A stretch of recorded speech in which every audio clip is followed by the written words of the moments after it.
We wake up, we shower, we grab our morning coffee, we step out onto the humming streets of our city. But what if you awoke to an eerie silence one morning?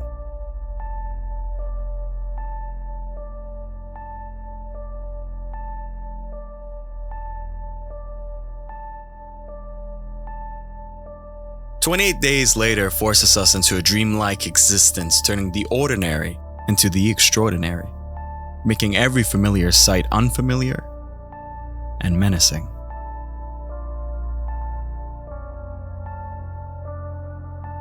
The film presents a chilling scenario in a way that is both terrifying and unnerving. A virus with an unthinkable transmission speed has eradicated society as we know it.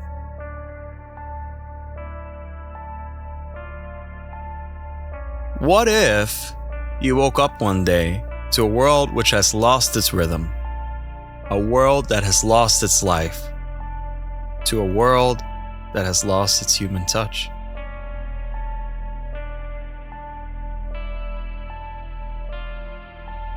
And in its eerie silence and spectral cities, 28 Days Later explores a new kind of terror. The horror of emptiness, of loneliness, of witnessing the decay of what we used to call home. But amidst the loss and despair, a question emerges from the depths of our psyche, one that haunts us long after the credits roll. If the world you knew disappeared in a blink of an eye, who would you become?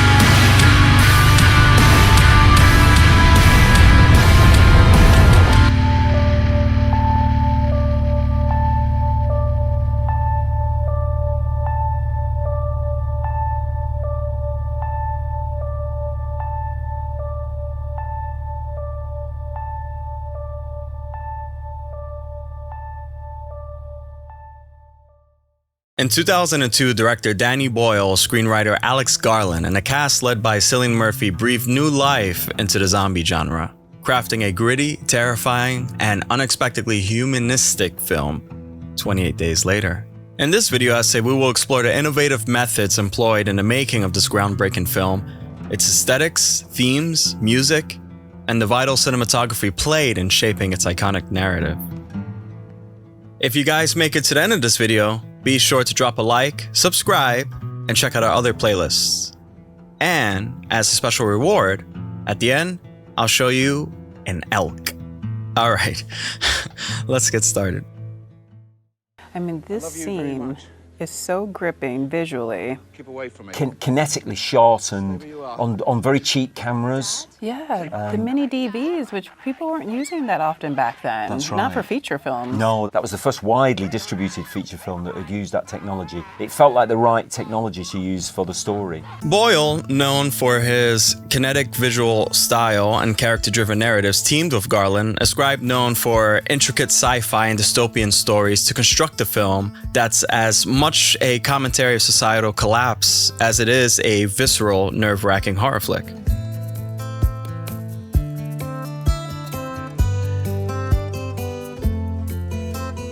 Despair, hope, and human nature are themes explored in the narrative for Boyle's film. How do humanity's instincts change when a functioning society no longer exists? 28 Days Later gave audiences at the time a glimpse of a future collapse almost overnight by a deadly pathogen, a haunting premonition to our modern world today. Upon release, 28 Days Later received praise for its harrowing depiction of a desolate London, character development, and its fresh take on a zombie genre. The film nearly grossed $85 million against a budget of $8 million, which demonstrates its broad appeal.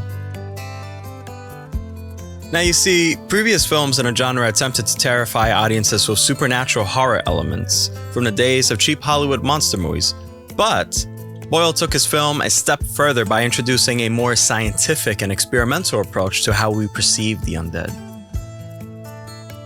28 Days Later also left its mark on the subgenre of post-apocalyptic horror focusing on humanity and survival in a world stripped of its modern conveniences and societal norms.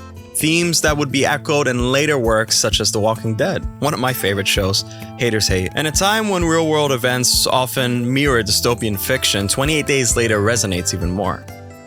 Its potent combination of social commentary and pure visceral horror continues to influence and captivate audiences 2 decades after its release. I know I'm scared of this movie, still to this day. This film has truly secured its place in the annals of horror cinema. The film was not just another entry in the zombie genre. It was a reimagination that stemmed from the creative partnership of Danny Boyle and Alex Garland. Boyle, speaking to The Guardian in 2002, said, "Garland and I wanted to take the zombie genre and twist it to confront contemporary fears." So, indeed, they twisted the concept of zombies, creating infected beings that ran unlike the slow-moving zombies audiences were familiar with.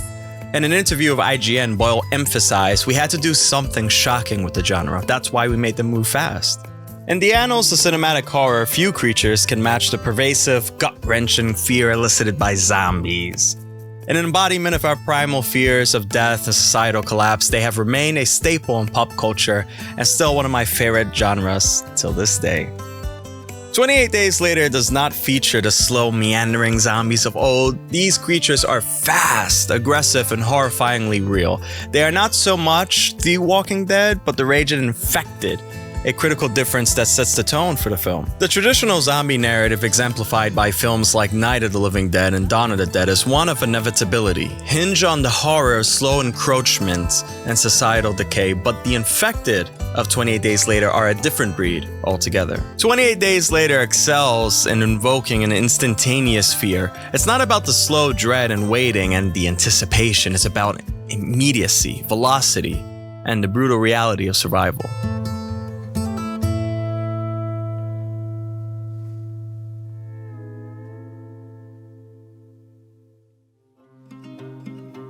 The infected are not just relentless, they are fast. The time from exposure to transformation is frighteningly short.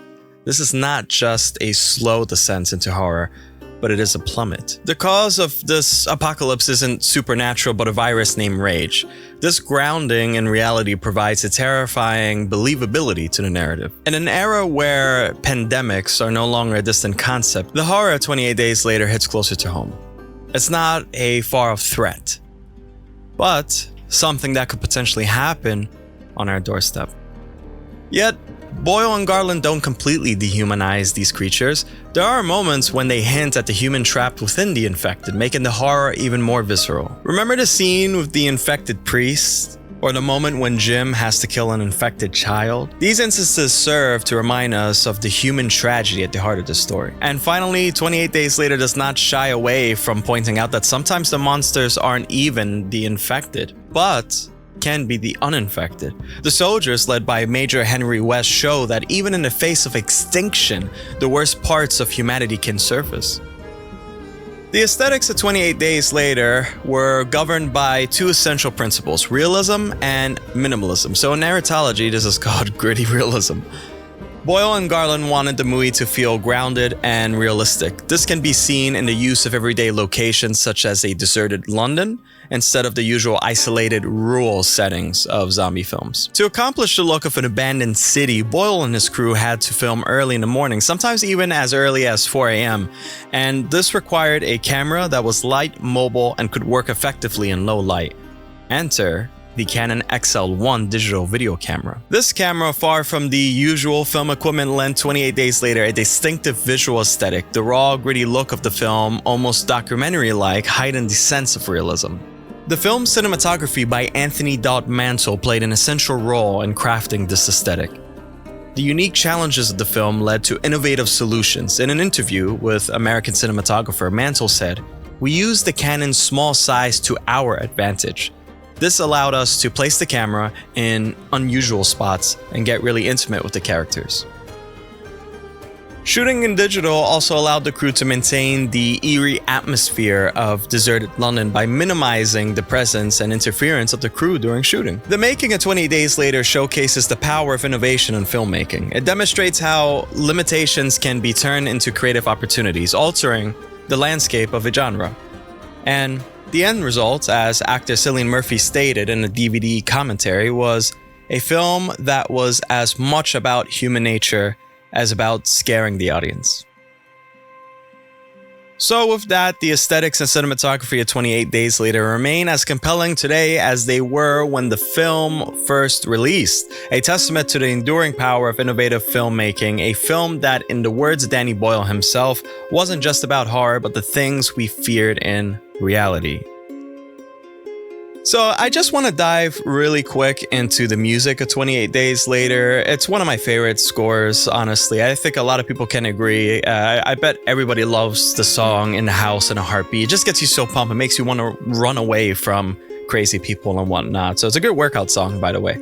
So in the world of film where music serves as the invisible narrator, communicating the emotional landscape and unspoken thoughts of characters, its power is especially potent in horror films, where the right score can spell the difference between suspense and stagnation. Composed by John Murphy, its soundtrack is an intrinsic part of the film's spine-chilling success. So, as I stated before, my favorite song is In the House in a Heartbeat, and it's super iconic. It's a masterful creation of increasing tension. It starts with a repetitious melody and slowly builds with the addition of aggressive guitar strings, pounding drums, and an ever-growing symphony of dissonance. Na, na, na. No, I'm not going to sing for you guys. The impact of Murphy's music is especially noticeable in the intense moments of the film. For instance, during the climax, In the House in a Heartbeat heightens the sense of impending doom and despair, raising the emotional stakes. Here, we watch as Jim, frantically trying to save his companions, descends in an almost primal state. The music reflects this transformation. The once simple melody becomes a chaotic cacophony, mirroring Jim's internal struggle. In an interview with Soundtrack.net, Murphy explained his approach to scoring 28 Days Later, stating, "I want to avoid the usual orchestral horror music cliches, and Danny Boyle wanted something that was relentlessly tense and dark, but that also had a human element. That human element rooted in Murphy's score makes the terror of 28 Days Later not just palpable, but deeply emotional." So, now that we revisited the haunting soundtrack of 28 Days Later, we uncover a masterful score that brilliantly underscores the film's themes of fear, chaos, and a struggle of survival. With a non-traditional approach, the music transcends typical horror cliches, presenting a uniquely human experience amidst the terrifying apocalypse. In the end, the music of 28 Days Later is as much of a character as anyone else in the film ever present, deeply impactful and unforgettable.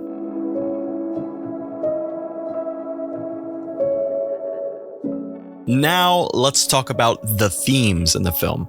28 Days Later, a film often cited as a landmark in the genre of post-apocalyptic horror, doesn't simply unsettle us with its depictions of grotesque monsters or eerie landscapes of an abandoned civilization. It asks us to confront the fragility of the society we take for granted and examine the darkest corners of human nature, illuminated only by our instinct to survive. The film revolves around a man named Jim, played by Cillian Murphy, who wakes up from a coma to find London deserted and humanity infected by the Rage virus.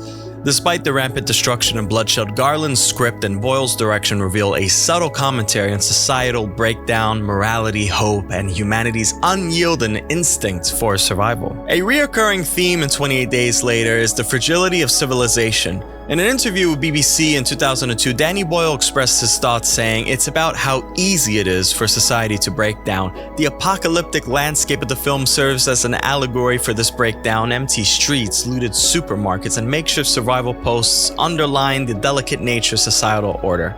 When a single virus is able to annihilate entire cities, we are forced to reconsider our perceptions of stability and order." Now you see, the Rage virus doesn't simply create monsters, it uncovers the beast within humans. Screenwriter Alex Garland said, "The infected are not the other, they are us without our better angels."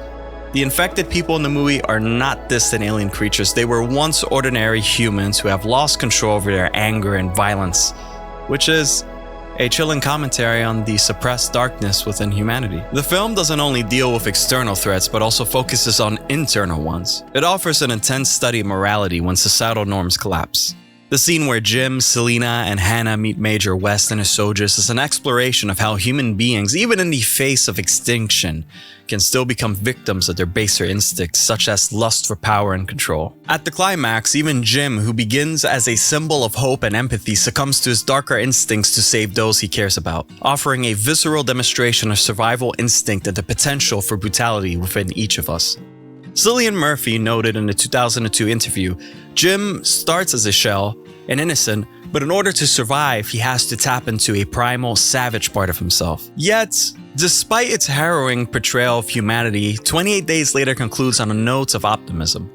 The final scene is a testament to the human spirit's resilience. The survivors create a new society not defined by the rules of the old world, but bound by love, trust, and mutual protection. It tells us that even when faced with the worst, humanity can still find ways to rekindle hope and reestablish bonds of affection and care. In 28 Days Later, Boyle and Garland craft an intricate tapestry of human nature exposed by an apocalypse.